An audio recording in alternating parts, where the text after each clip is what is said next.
My name is Mark Nelson, Director of Commodities with the Kansas Farm Bureau. As always, it's a pleasure to be here. Good afternoon, everyone. Rich, Dan, thank you for giving me the opportunity to participate in these.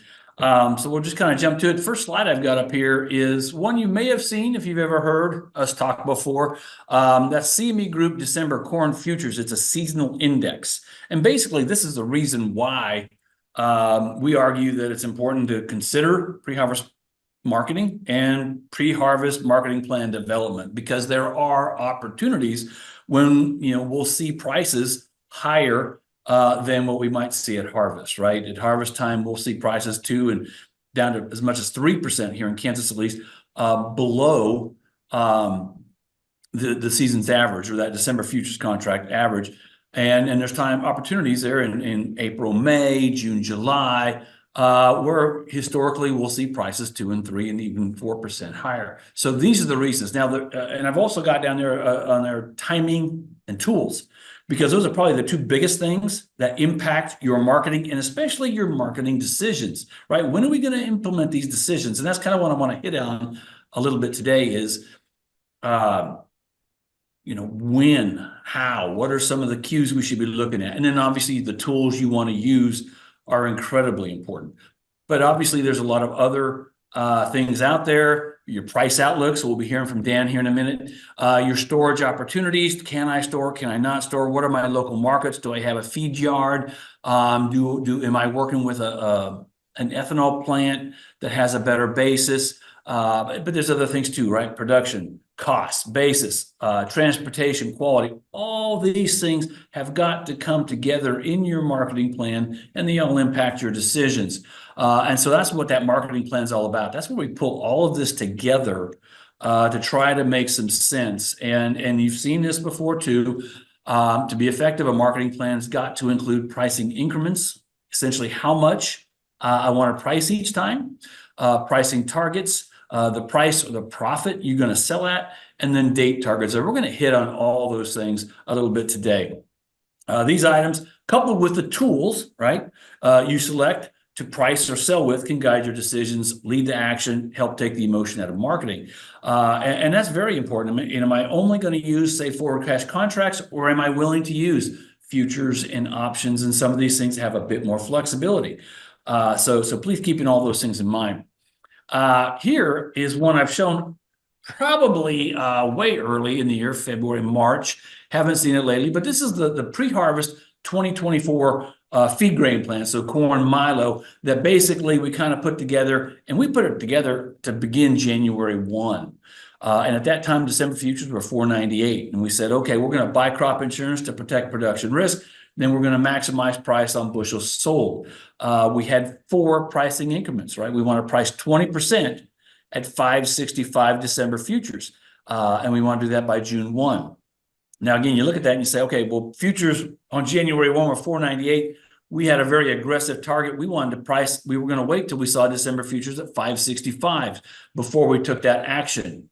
And then our next increment was 10% at $6.25. And then we'd say, hey, we'll do another 20% at 7 and another 25% at $7.25 December futures. Obviously, if you've been watching the market, we haven't hit any of those targets.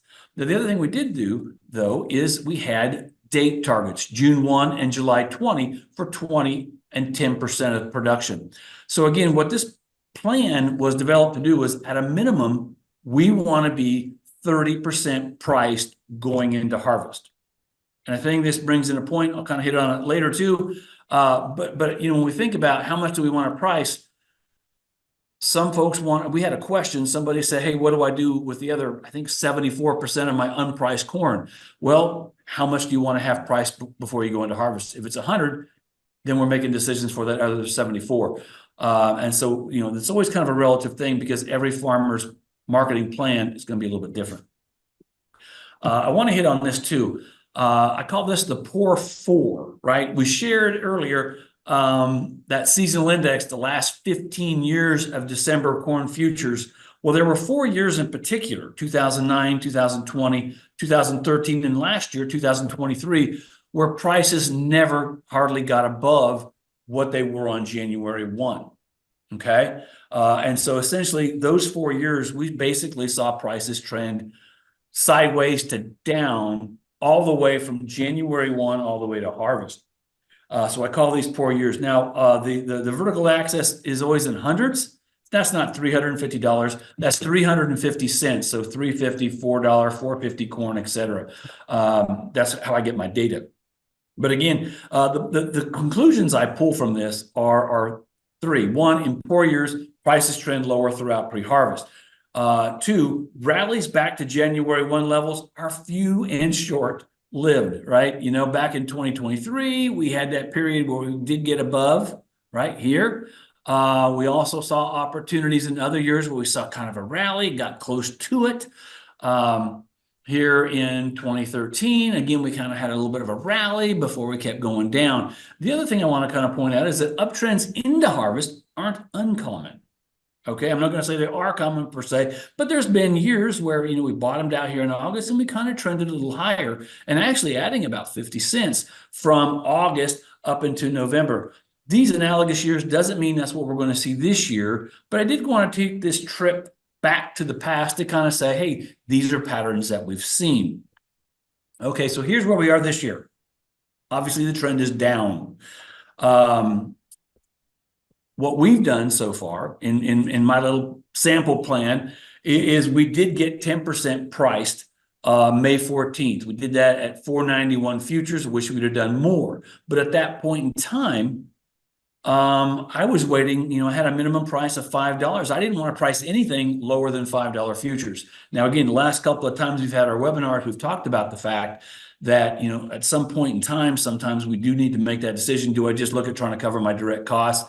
Maybe I'm not going to hit that target, and do I want to consider pricing under?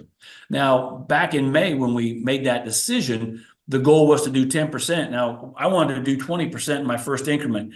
I did 10%, hoping that we would continue this uptrend at that point in time, and I'd have an opportunity to price up here above $5. Never got it. So I'm glad we did the 10%, but now, you know, I want to have 30% price going into harvest. I'm kind of behind the eight ball. I wanted to have 10% done by June 1 or 20% done by June 1. I want to have another 10% done by July 20. So again, I'm kind of behind the eight ball. Here we are, July 20. We continue to see very, very low prices. Now, I checked futures at, let's see here, 11:30. We were seeing a pretty good little rally. December futures were 413. Still well below where we might want to price. So the question is, you know, should we be considering some pre-harvest sales on any rallies? We are beginning to rally right now. November beans were up 30 cents. Again, corn's up 9. Is this short covering? Is there something fundamental? We'll listen to Dan and he'll tell us what's going on in this market. But we are bouncing this thing up. This is a chart is as of last Friday, so it's not showing that. One thing we can do is we can kind of look at, right, that high. We got as high as about 497. Didn't get up to the where we were January 1st, and we got down about as low as 409 or 403. So you look at that difference. That's a 94-cent decline, just roughly in the last month and a half. So we've just seen a precipitous decline in futures. But one thing we can do then is we can take that decline, because it looks like maybe over the last 2 weeks we've kind of put in a bottom. And I'm not saying that's the ultimate bottom, but this could be a short-term bottom in prices. And so can we use this as a place to make some decisions and maybe do some pricing if I want to do some catch-up? And one thing you can do is look at that 33% level, right? 33% retracement. That'd be about 434. A lot of times from a technical standpoint, you measure that decline and then you start putting in retracement lines, 50, 67. And so, you know, 33% run up would be 434. A 50% retracement would be 450. And I would look at those as targets to maybe do some catching up if we feel like we're behind on our pre-harvest marketing. A lot of folks, you know, I've seen some folks, they're nearly 100% priced already. Great job. Pat yourself on the back because it looks like that was a really good idea to do. I'm a little behind. I want to do it. I would look at trying to price 10% at about 434, and then maybe that last 10% that I'm trying to get priced if we can get back up to 450, and then we'll go into harvest. If that makes some sense to everyone. Moving on to soybeans, same kind of plan that we put back together in January 1. At that time, November futures were 12.22. Obviously, we're well below that, right? Last time I checked, we were at 10.66, 30 cents higher, which is awesome, but again, well below where we'd like to go. I had a minimum of $11. Again, this is a plan that was designed that we want to be 30% priced going into harvest. Again, same kind of thing. We had poor 5 years where prices were basically sideways from January 1. A couple of things we can say: in poor years, prices trend largely sideways to lower. Rallies back to January 1 can provide opportunities. So here's kind of that same November CME soybean chart. Again, January 1, we started this plan. We were at 12.22. We've never really gotten up to that level. We had very aggressive price targets. We haven't hit them. Where are we so far? Well, we're 20% price. So on our bean plan, basically we're tracking fairly well. We've gotten 10% price May 8th. We did another 10% at June. So we are at an average 11.82. We're above our expected production costs. So really, we're feeling pretty good about our plan. We do have another 10% we want to get priced. Our price target is 14.25. Probably ain't going to hit that. But our date target, the date we say, okay, we want to definitely get something done, is September 15th. But again, I'd apply the same kind of rules, right? That if we see a rally, maybe that's going to be this opportunity to go ahead and take those extra sales. And so here, over the last 6 weeks, we've seen a $1.96, nearly $2 decline in prices. But you can do the same kind of thing. Put in those retracements. $11 will be our 33%. What is that? I want to say 11.30. $11.30 would be our 50%. And then you get up there, roughly 11.61 is our 67% retracement. And I guess here I'd be a little bit more aggressive. We've got more time, clear till September. So I'd like to, if I can get a rally up into that 50 to 67% area. So again, the 11.30, the 11.60 area. That's where I would look at that. And, as I'm driving in the road and I'm listening to the radio, when they say, hey, November futures are hitting, 11.60, we may want to think about taking some price action, especially if we feel like we're a little behind the 8-ball and need to make more pre-harvest sales. So that's kind of where we are in my mind, as far as trying to make these decisions. I'd say, look at these retracement levels as opportunities, because, the market may retrace up, but then we're going to trend back down again, possibly. On the post-harvest side, so we're looking at wheat. Our marketing goal should be to better our position versus harvest values, right? We roughly, and I've run through this before, we've got about 5 things we could look at. We can store that crop. If we do, I'd like to consider hedging it, right? Put a storage hedge on, or like a lot of folks, we store it unhedged. We can also sell the crop at harvest and be done. Also, a lot of folks do that. We had a question when people did their registrations: what do I want to do post-harvest? So let's address that. The other things we can look at, though, are some kinds of re-ownership. Now, you can do that by buying futures. You can sell that crop and buy a call option, or you can also sell the crop and buy a call and sell an out of the money call. So again, buy an in the money call or an at the money call and then sell an out of the money call. That's kind of a call spread. Again, you can also buy futures. I look at that as relatively risky, so I don't even list it, but that is something some folks do. We've looked at this, I think, since, my gosh, April, this same thing. Back in April, cash prices were $7.16. I did look, and this is kind of a Salina example. We were at $5.55. Now, on Friday, March hard red winter wheat futures were $6. And if we're going to store, that's the relevant month we want to look at. Okay, so I looked at an at-the-money call, which is a $6 call that costs 45 cents. So that's why, here in that alternative B, sell the grain and buy a call option, I'm going to spend 45 cents. Well, my minimum price now is $5.09 versus $5.55 if I just sell at harvest. Futures prices would have to, March futures would have to rise to $6.46 to make that break even. But if we see a rally for whatever reason, and we'll listen to Dan to say, what our odds are of a rally post-harvest here, beyond that, let's say $7 March futures, well, then you can gain on that with that call option. Sell the grain and buy a call, put that spread on. So that would involve basically buying that $6 call and then coming back in and selling a $6.50. So I'm selling and receiving 29 cents. That helps offset the cost of that first call option. There, my minimum break even is 537. So what that C option, sell the grain, put the spread call is it increases my minimum, and it also lowers that area where I've got to break even. So if we see a rally just 18 cents from that $6 area to 6.18, then that position is broke even, and anything beyond $6.18, you're gaining in your account. So that's one thing you look at. The other one would be storing the grain.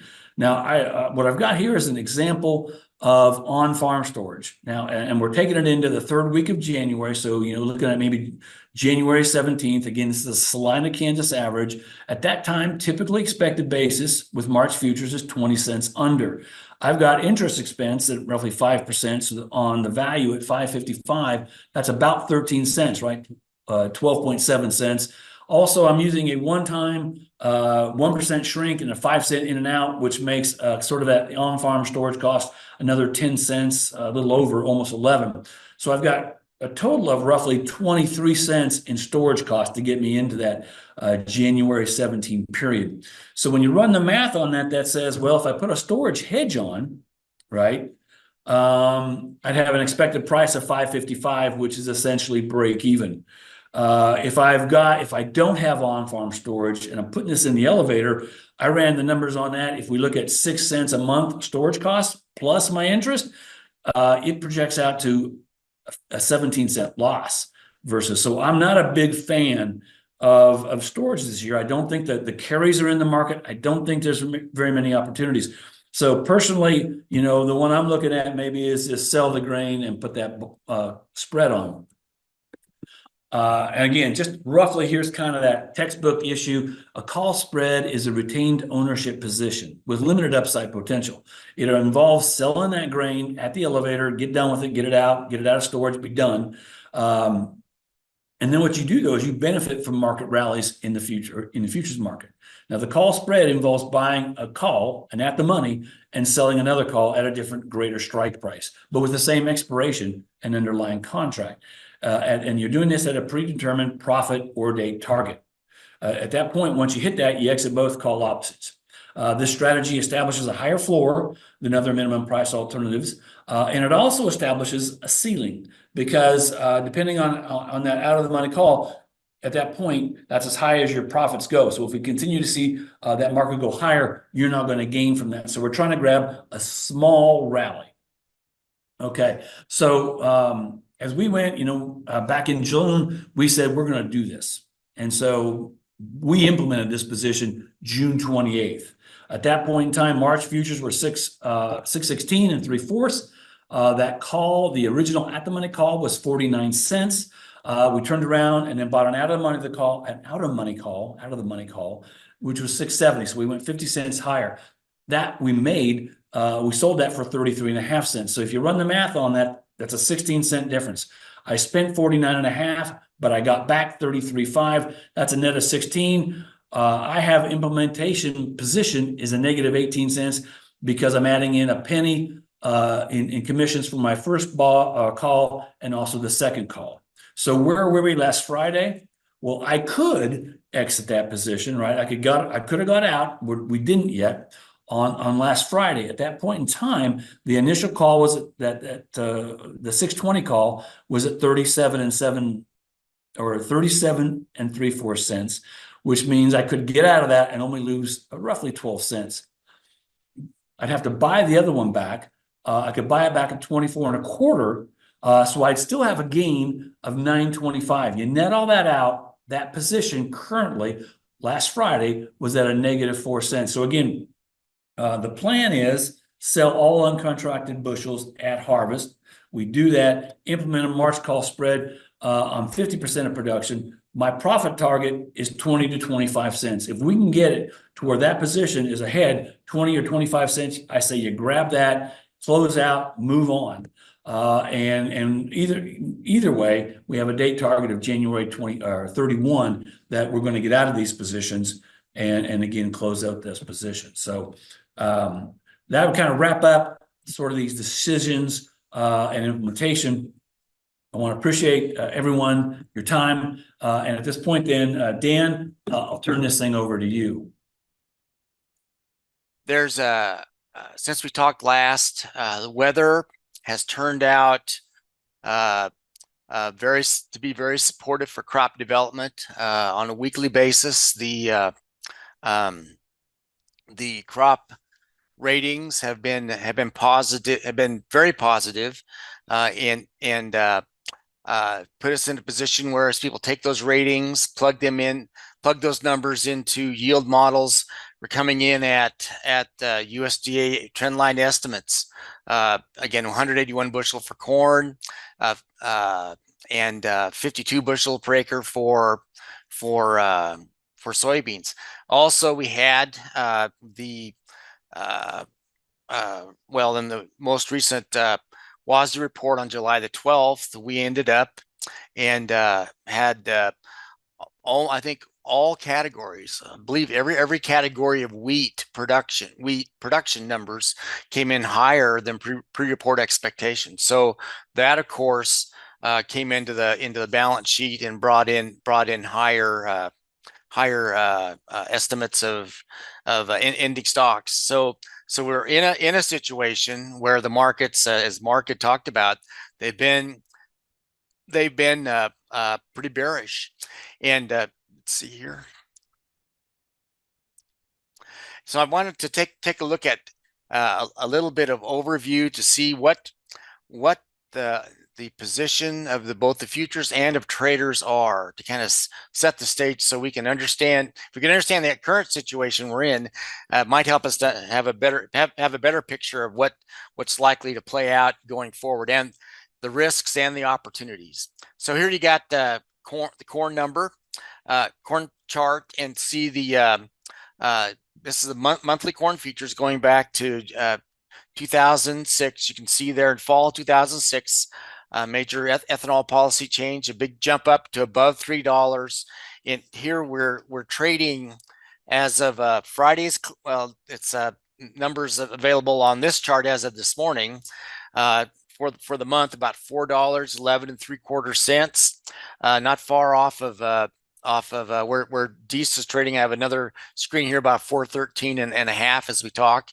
So you look where that's at. Definitely, if you can see my pointer, we're down here in this price area from 2000. Well, once we came off the highs of 12 and 13, we got down to trading to about 310, 325, up to about 450 at the high, and that's basically where we're at. So we've come down and lost a lot of the high price situation, tight supply demand, COVID, Ukraine Russia war premium that was all there, and have had pretty successful crop production both in the U.S. and especially in South America.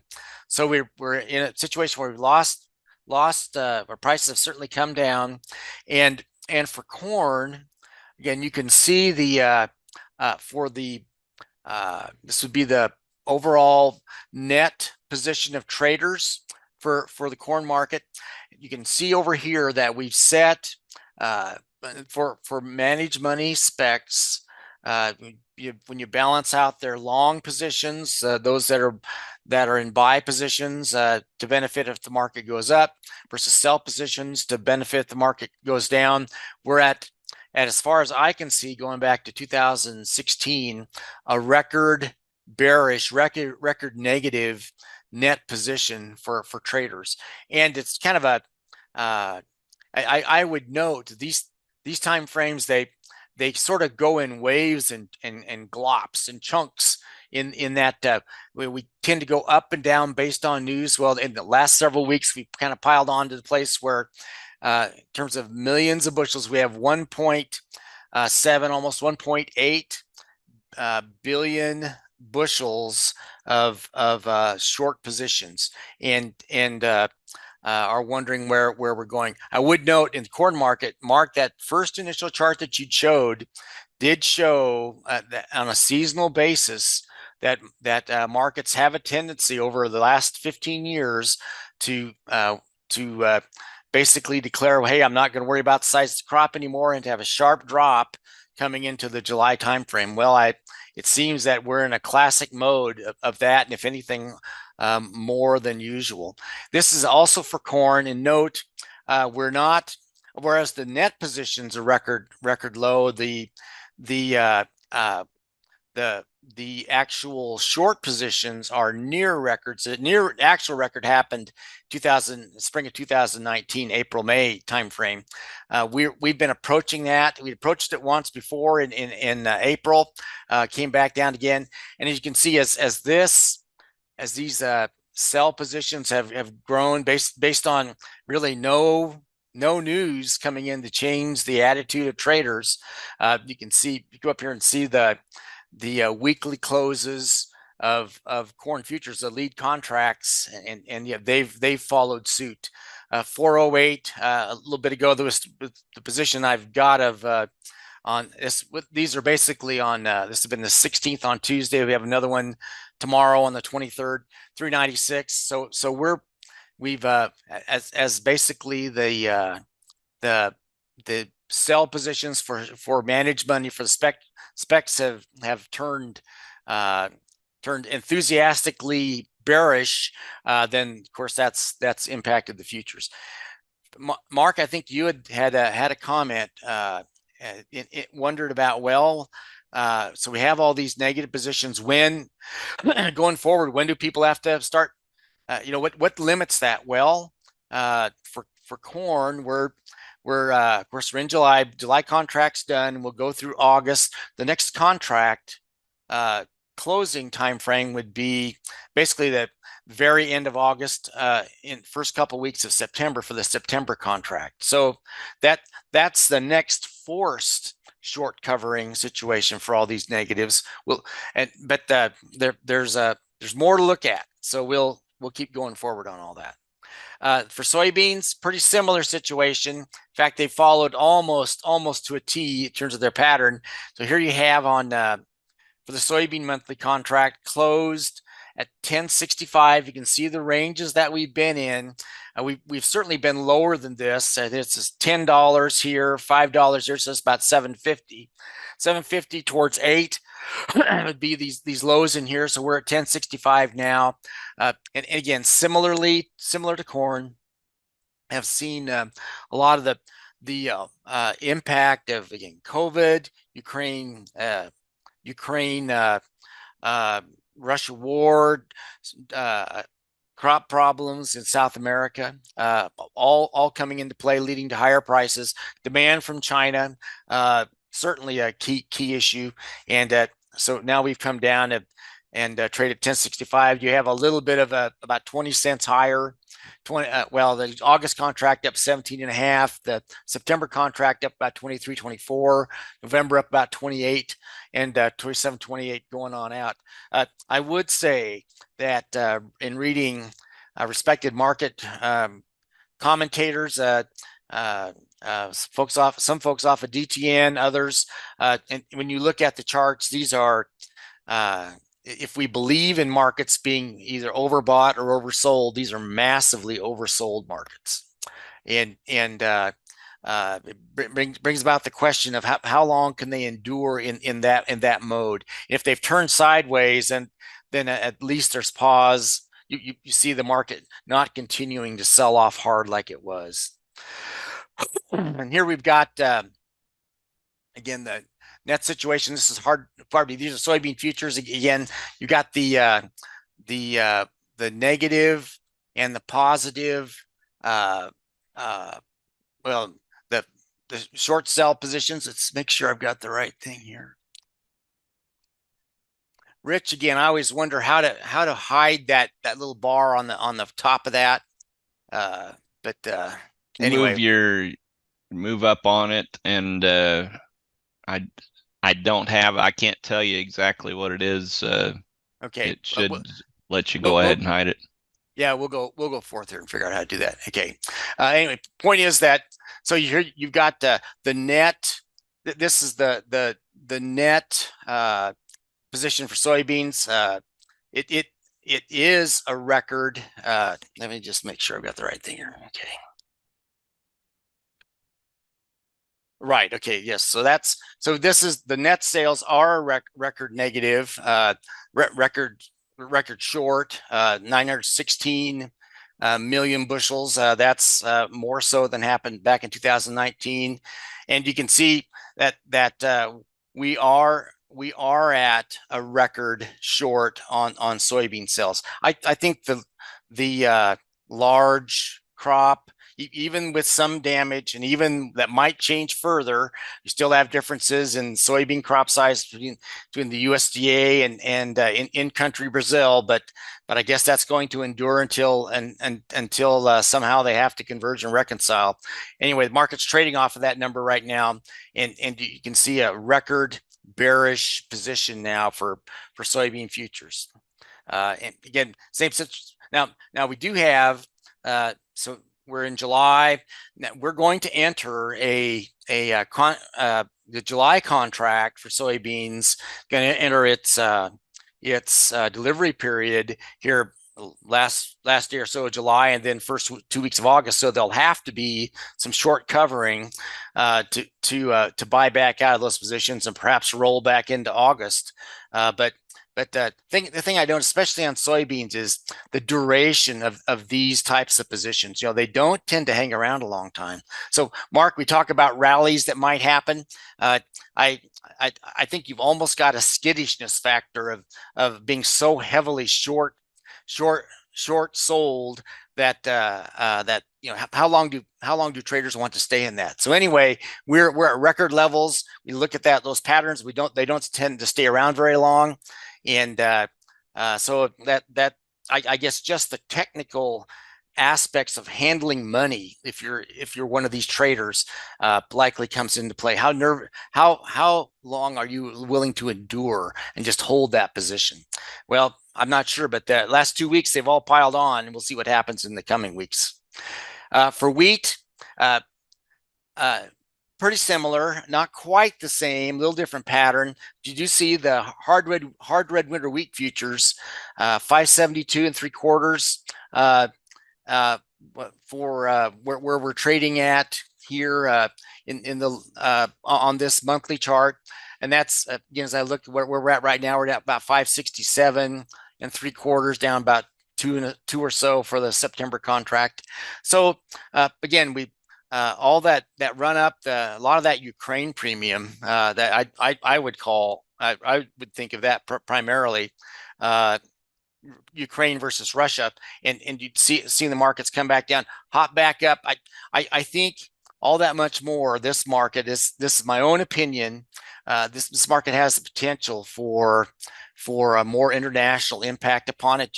We did starting to see at least 1 week, if that's a data point, of pretty strong U.S. wheat exports. So we've gotten down to the place internationally for wheat, and with enough problems in both Europe and well, Eastern Europe and Western Europe, I guess you'd say, Ukraine, Russia, that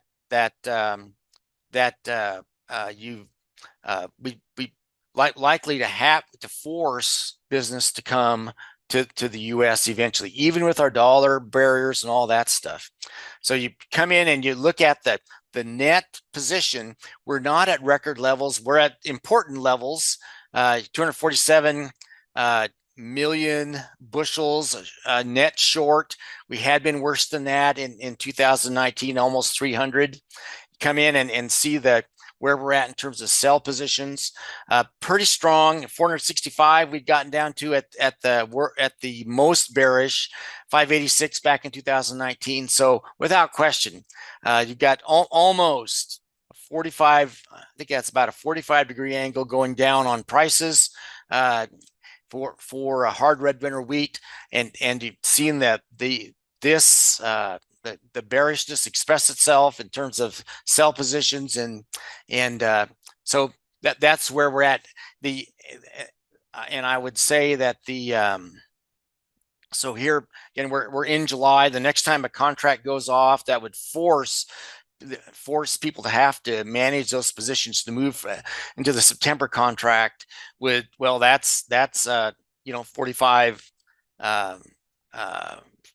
well, that's 45 days away. So we've got what we've got at the meantime.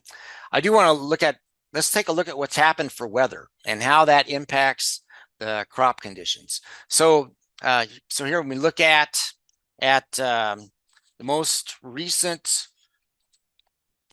predicted soil moisture anomaly, this is forecast for heading off into this is through, I think, the 29th of July. And you see the wet conditions in the northern Corn Belt. You see some dry conditions way out there in the east, more parts of Indiana, most of Ohio, part of Iowa. Actually, dryness through us here in Kansas, Northwest, where I'm sitting at, but also a major swath from Northwest, from North Central down to Southwest, Southeast. And I had, we all have our own stories. Mine is that I drove up to Minneapolis here last week to visit family up there, and deliberately took the route going up to Sioux City and then over to and then angling up to Minneapolis just to see that area.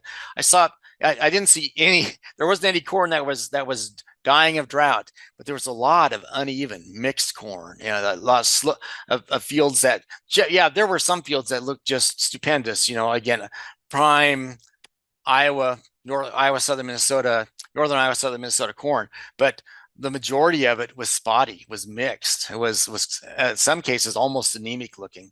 So rain makes grain until it doesn't, and you've got that situation in those wet areas. So that, at least to me, raises a question about what the crop condition ratings that we talked about are showing. If you've got moisture and things look green in your area, do you say, do you say in July, well, gosh, with moisture and with what could happen, that we're going to end up and have anything other than good to excellent corn?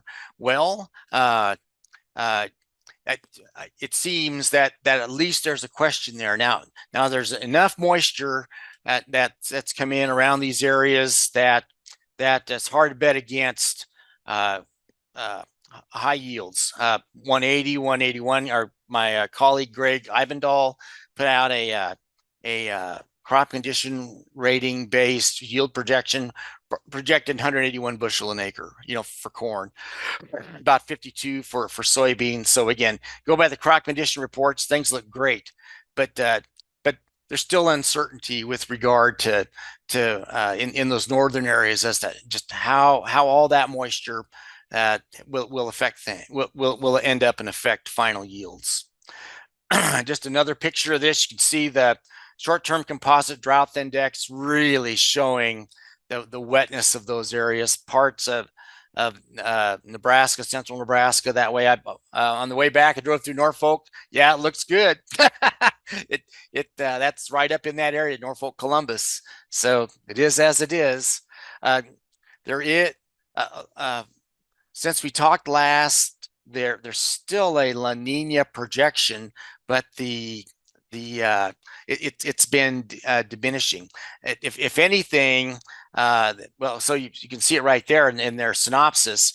ENSO neutral is expected to continue the next several months with a La Nina favored to emerge during August, October. 70% chance, that's actually been increasing, and persist in the northern hemisphere winter. 79% chance November, January.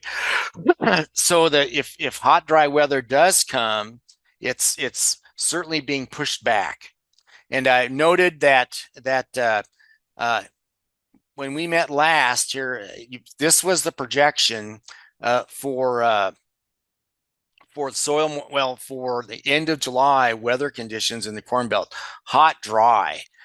So we thought, gosh, So with that in mind, at that point in time, when we had our last meeting, that the outlook climatologically was for things to get a lot rougher, and then and that same number, same figures heading out into in this case, let's see, I think that one's showing end of August. Yeah, let's see here. Yeah, end of August, lag soil moisture on 623. Yeah, there we go. That was into September, wasn't it? Sorry about that. Also, just a little longer term, short term and long term looking dry. Well, since that, these are now those numbers. They've come in. We still have some dryness out west, but the projections, the model-based projections have changed dramatically. So that Iowa, southern Minnesota area projected to be pretty wet. It's a lot, probably a lot of what we've seen the last couple of weeks is probably the market responding to this change in the forecast. The forecast is for the what we thought to be dry conditions to pretty much move out, to not happen. And then you looked at the projection through the end of October, wet all the way through. So I would say that when the markets turned as hard down, hard south as we've seen the last couple of weeks, these changing forecasts have had a lot to do with it. Now, whether those forecasts ensure these record-breaking yields for corn and soybeans that we're talking about is still an open question. Yeah, I put some my own thoughts, some projections to that. We'll get to that here in a little bit. So and globally, you can see how we're compared in North America to other parts of the world. South America is just a conundrum to me. They show pretty hot, dry conditions in that part of the world in terms of soil moisture. Pardon me, these are soil moisture numbers. It looks like they'd be in tough shape, but apparently not. You do see a little bit of a hint now at this area in here, which is key to the world wheat market, showing hotness and dryness. Those are items of red here, and again, you're coming right through through parts of Russia, through parts of Ukraine, and all that risk, or all showing some dryness. China generally looking pretty good, and some mixed conditions, generally okay, looks like in Australia. And of course, the NASA charts always look more dramatic. They look a lot worse than the other NOAA, I forget, I have that right group, their projections. So anyway, this map shows hotter and drier conditions in the Southwest U.S. Heading up into these areas of Kansas, eastern Colorado, etc. And you can see the wetness showing up here in the Great Lakes area. Dry as, I'm not sure what hyperbole I can legally use here online. Dry as all get out. There you go, up in the Black Sea region. So this makes you wonder. The South America looks rough. You got, if anything, too wet over here, and more dryness, more extreme conditions showing up in China. So just interesting to watch. When you bring all that together, there's certainly been a change in the weather forecast for the U.S. Over the last month. Turned much wetter than we were looking at a month ago, and the market has responded to that. Again, I've said it way too many times, but that we're betting on moisture to give us great yields, and that works pretty well as long as we don't get too much moisture and it starts to impede development and maturity and all manner of things. But if that, and the markets believe in that, it's taking that as its view, and that's implicit in the way prices have gone. Okay, so we've got a little bit of time here. I'm going to hit some key things.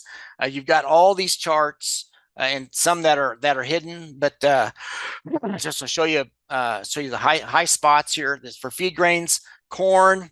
You can see that drop that's happened. This is the September contract, Friday's close, and again, kind of bumping at about 390 on the low side, in again, downward trend. So as the markets brought that new information in, it's just cascaded lower. Mark, when you look at your carry, I don't know that this helps you a lot, but you do see about 4.8 cents once we get from our current situation. We're now in August. Of course, we're in July, but July futures, as they went off at $4 on the button, and of course we've come down since then. But from that point going forward, you've got, once you get past September, you've got about 4.8, 4.6, 4.9 cents per bushel per month, just kind of dialed into that market. The challenge is, what do you consider? What's your starting point, for storage versus that cash sale at the beginning?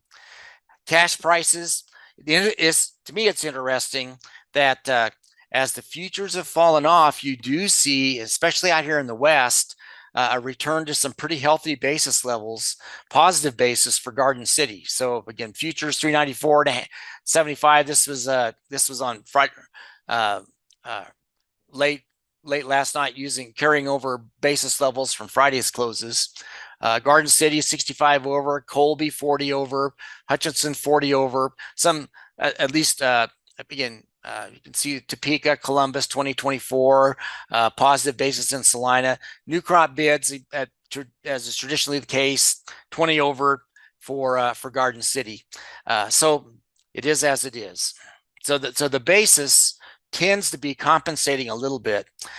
Now I hear, again, these are elevator bids. I hear discussion from people talking about getting a great bid from this or that feedlot in Wyoming or wherever, people running out of supply short and trying to fill a gap before the next harvest.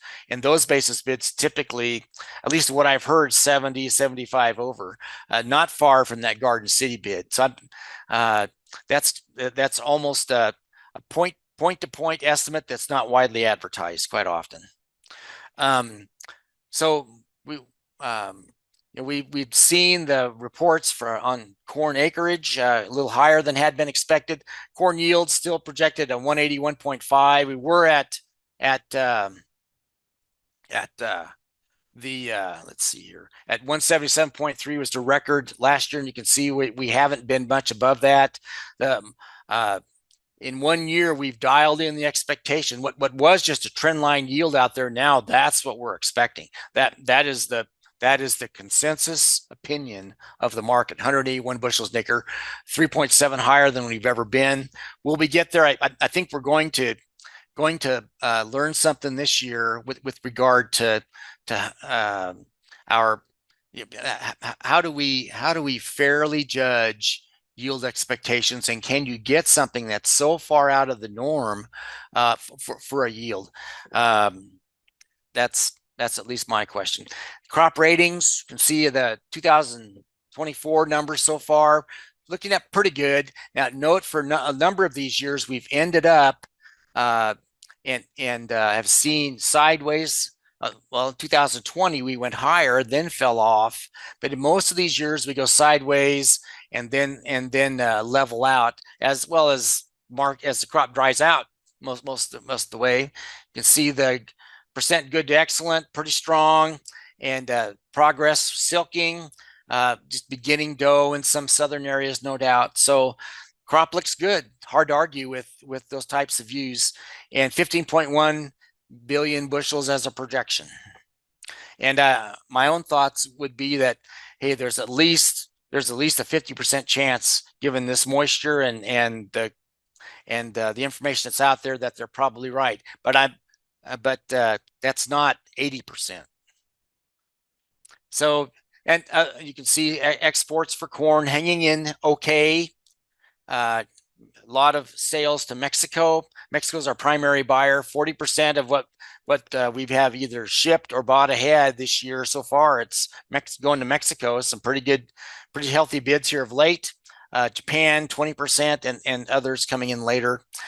So here's the USDA's numbers projecting about 2.1 billion bushels carry out, 14% stocks to use, and just note it's a steady growth at first and then accelerate a little bit here towards the end. 14.1% stocks to use. Latest projection for price, $4.30. So as stocks to use goes up, relative scarcity is lessened, then prices coming down. So again, markets are tending to work. And here'd be my own thoughts on where we're at with regard to the markets. I think you have to give the markets their due. You know, they're seeking to be rational decision makers. They see good crop ratings. They see moisture, no drought stress appearing over most of the area. So 50% chance that they're right, 181 bushels an acre. In my own view, I think there's enough maladies, enough unevenness in these excessively wet areas, dryness coming in our part of the world, and very eastern corner about North Carolina is dire straits. Anyway, point being, so let's take at least a couple bushels per acre off of that. Still a record yield by 2 at 179.3 bushels an acre instead of 15.1, 14.940 million bushels lower. And you run that through the balance sheet, you're about 1.95, 1.96 billion bushel carry out, 13% stocks to use, and 430. If 430 is right for this scenario, then about 25 cents higher would get you this. And so 80% chance, 179, 181 bushels an acre, 430, 445, thereabouts. And so, yeah, 4 out of 5 chance, that's where we're going. We still, with all the uncertainty in the world and things that can still come at us, we can only get the record high, 177.3, put about 15% chance on that. And that's things happening that right now aren't on the market radar, but dryness, crop development problems, you name it. And then 1 out of 20 chance that, yeah, you know, we're really missing this. This is probably the Iowa 1983 scenario where it rained and rained and rained and rained for X number of days and they couldn't get the crop out. And it end up with that nationally, and you're down here at 1.6, 1.7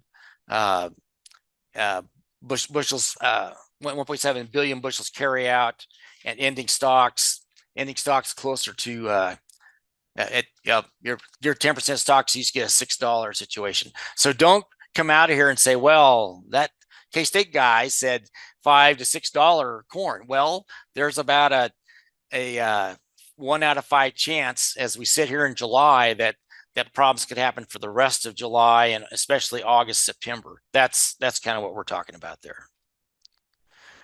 So 430 USDA is projecting, and 50% chance of this or this, and then yeah, there's still that out there that could happen. And I just quickly, the world, I understand that I think the markets have taken, remember those of us that have managed inventories in a store or a farm or took accounting in college, looked at concepts, business concepts of managing only the current inventory, and the rest of it, we'll get it when we need it. That's kind of how the markets are going on a worldwide basis. We don't have excessive amounts of carryout. We don't. It's not there. The stocks to use are relatively low, but we just keep getting grain. And you see it for corn, just in time. I guess that's the word, just in time inventories. And tomorrow, well, we'll worry about tomorrow when we get it. And that seems to be where we're at right now. So, but what that is great until when you start looking out there over the hill and, hey, there's something happened and it's not there. Then you're open for a time of real volatility in the markets. Okay, let's move quickly here.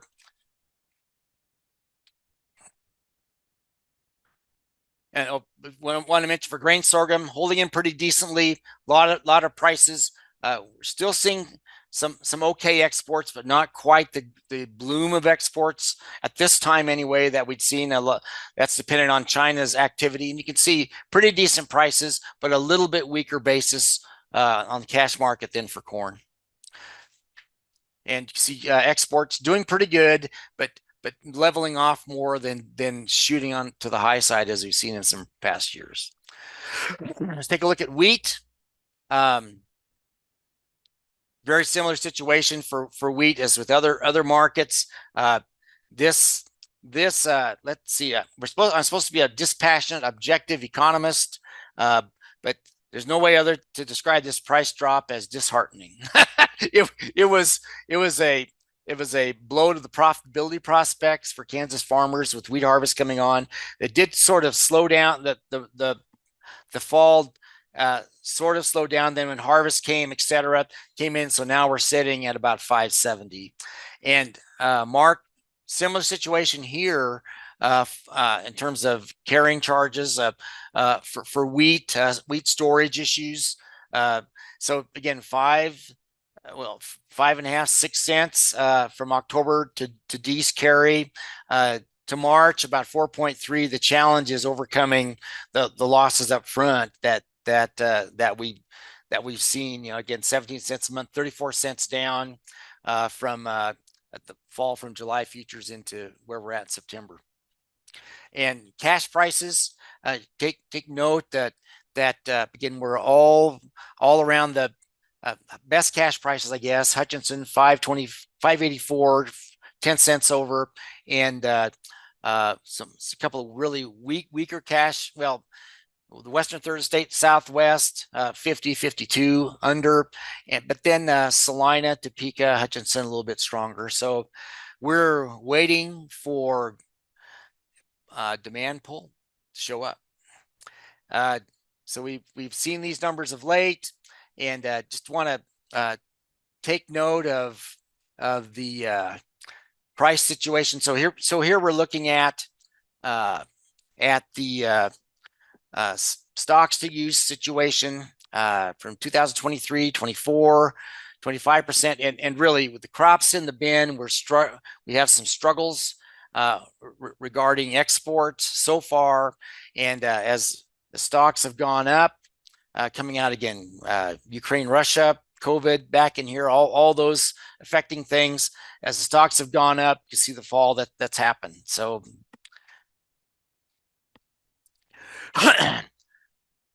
let's say there's, in my own thinking, that probably almost 2/3 chance that what we've got right now is what we've got, but still holding out. I guess the realization that situation, the situation in the Black Sea region and in Europe has some likelihood of giving us better prices. And say 15% chance, again, 3 out of 20. That's not a lot, but it's something that's still out there. If we just stay the course towards U.S. exports struggling, then you have wheat exports. Well,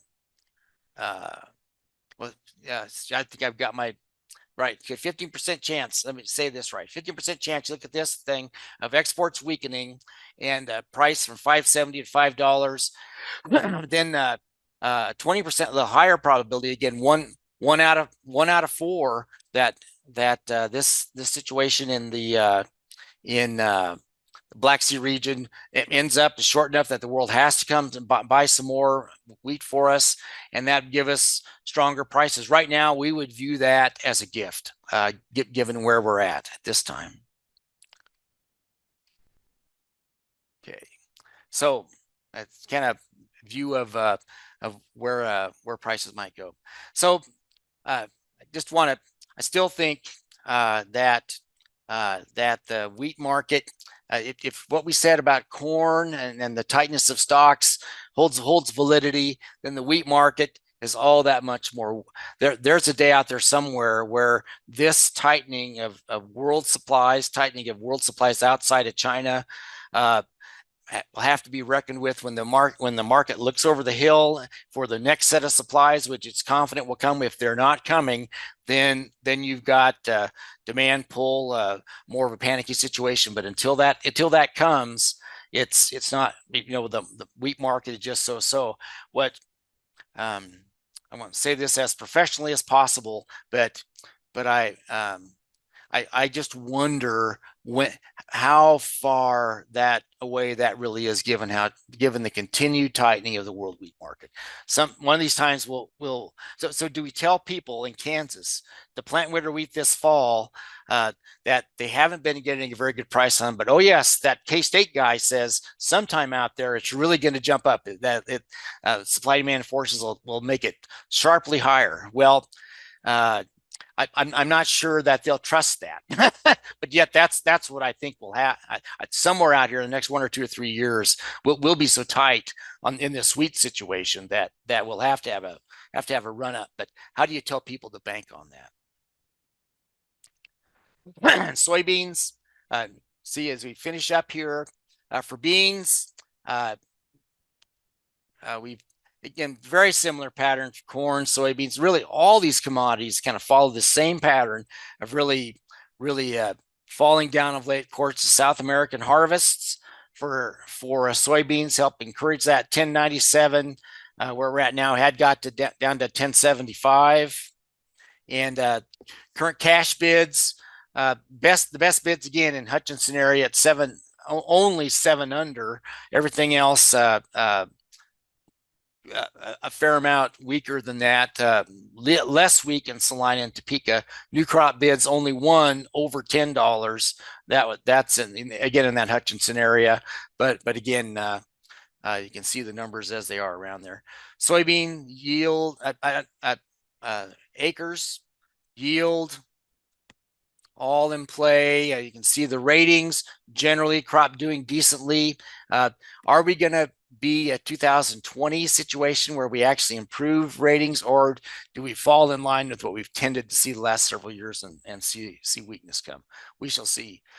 You can see the production estimates, exports. A real weakness for beans is that, yeah, we're following a same general pattern, but we're ending up with where we're at right now, and are kind of in the mode of probably ending up, by the time we get to the bottom end of this, if there's not an increase from South America running out of beans or something on that market, we're dissecting our way towards as weak a year as we've seen over the last several.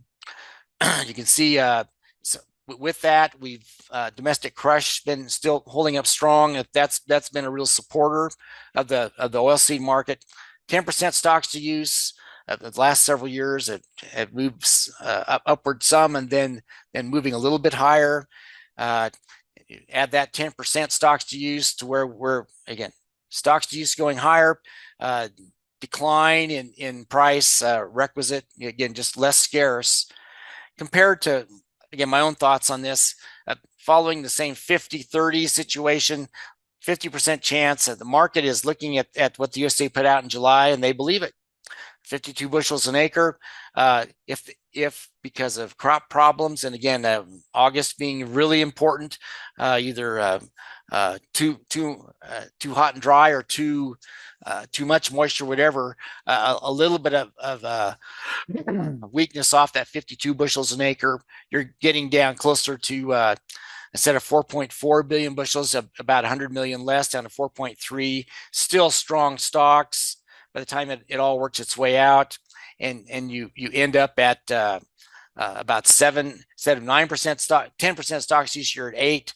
Instead of 1110, you're at about 1280 for the way things work out. And then the likelihood of weakness, again, to continuing to, if you have a piling on of problems unforeseen right now by the market, 50 bushels an acre, 49, well, then you end up with some pretty lofty soybean prices. But that is not right now. You look at what the market is bidding, it's looking at about a $10 season average price. Anything out here is a far different scenario that would have to shock the market to take it there. and you can see the outcome. So 80% chance, 11-10, a little bit better perhaps than otherwise. So anyway, with that, well, Mark, if you'd like to come on, we can kind of have a closing discussion of any other thoughts that you see. And and while you're doing that, let's see here, stop share. And while we're looking at that, I guess in my own view, without doubt, we've got had moisture come on. The market sees crop ratings. We are pushing towards, in their view, large crops, lower prices into harvest. Not much opportunity in that situation. We're just looking to hit singles, maybe a double in terms of basis improving, short-term rallies, et cetera. We've kind of conditioned ourselves to look to that. But at this time, there's not, if you're just going with the percentages, you're looking at prices moving lower into harvest and just trying to do the best you can to minimize the downside. Folks, you can put a question in the chat and type it there, or I've opened it up so you can unmute your microphone and talk to Dan and Mark. Go ahead either way. Hey, Dan, this is Mark, and I just would toss out there a little bit, I kind of ran through that whole scenario on both corn and soybeans, the potential for looking at those retracements. And I guess in my mind, I feel like that plays pretty good with what you're saying. Obviously, you're feeling like those USDA numbers probably are a little bit, have a little more resonance, more likelihood of occurring, which is more of a bearish tint to things. So if we'd see though some short covering, right, because we're way oversold, that might give us these 30% retracements. This might be the things that give us that 30-50% retracement, and maybe give us all one opportunity here, one last opportunity to, if we feel like we're behind on what we want to get priced pre-harvest, might give us that opportunity. Is that a fair statement? Yeah, I think and given what people have just experienced in looking at the market, any opportunity will be met with, I would say, with a pretty aggressive pricing. They meet that 30-50% retracement as we're talking about on these. It'd be surprising if people don't take advantage of that.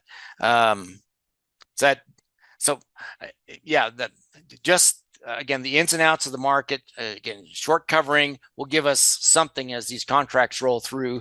I guess I'm not. I don't know that it's. I guess I'd say it this way. I don't know that it's wise to just accept where the market's at now without at least scrutinizing the underlying assumptions. To me, the risk of the market is right now not so much too little rain, but probably in those northern areas too much, especially. So, but that's an issue that won't emerge for a while yet. We'll have to get through July into August, and then we'll start looking around and wondering about maturity. But I don't want to be guilty of just trying to talk up the market. But really, right now, we're not really, especially with the change in weather forecast, we're not really worried about drying out in anything at this time. If that came, we had flash hot, dry conditions that were unforeseen. Well, that's a way different situation than is on anybody's radar right now. Hey, Dan, we got a question come in, I think, for you. How did you develop the probability scenarios for final farm price? For example, the 50% chance USDA is accurate, 30, 15, and 5%. Any math or logic with that breakdown? I take responsibility for that. My mentor, Bob Wisner at Iowa State University, and I would talk through that and talk through those types of situations and look at how much uncertainty there was remaining in the crop year, and it's ultimately based on frequencies, the frequency of occurrence, and we'd shown from a note. Doug Bounds is on the board. Note the USDA NASS numbers on crop crop conditions and how they tend to develop over the time, they don't tend to stay at these high levels. They tend to decline some. So that's not all the way through, but I am more expecting a return to the norm, kind of a mean reversion, we call it, and that we would necessarily, that we have issues in the coming months through either hot dry conditions or too wet that would take these crop conditions down some. And if that be the case, then looking for again a moderation in yields, a little higher prices. So Bree, that's where I got that from. From just my own judgment and experience, and hopefully gaining from some mentors in the past and how to handle that stuff. Folks, go ahead. Like I said, you can unmute now and talk to Dan and Mark if you'd like to, or you can go ahead and put stuff in the chat. Yeah, thank you, Bree. We have our Risk and Profit conference coming up in August. And I think, and I believe we have another one of these coming up afterwards. Seth Meyer, chief economist for USDA, is coming to that as a headline speaker. I think that'll be on Thursday. Is that August the 15th, Rich? I think. Yes, it is 15th and 16th. And I'll do a gray market outlook. Guy Allen will be kind of my respondent the morning on Friday morning. So you'd all certainly be welcome on that. Seth Meyer's a sharp guy and sharp person, and certainly and he can comment on market things. I've heard Mark, when Seth talks about these things, he'll tell you assume the average, and the market is always right. So I'm not saying the market is wrong. I'm just saying that the market has a journey. It has to work its way through data sets over time. So I want to see what that journey is before I just agree with it right now. We will have another one of these on August 26th. So that's about 5 weeks away, and be glad to have you join us for that. Dan, Mark, thank you much for doing this. Appreciate it. And folks, glad to have you on. Appreciate you being here. And we'll catch you again in about a month. Thanks, everybody. Thanks, folks.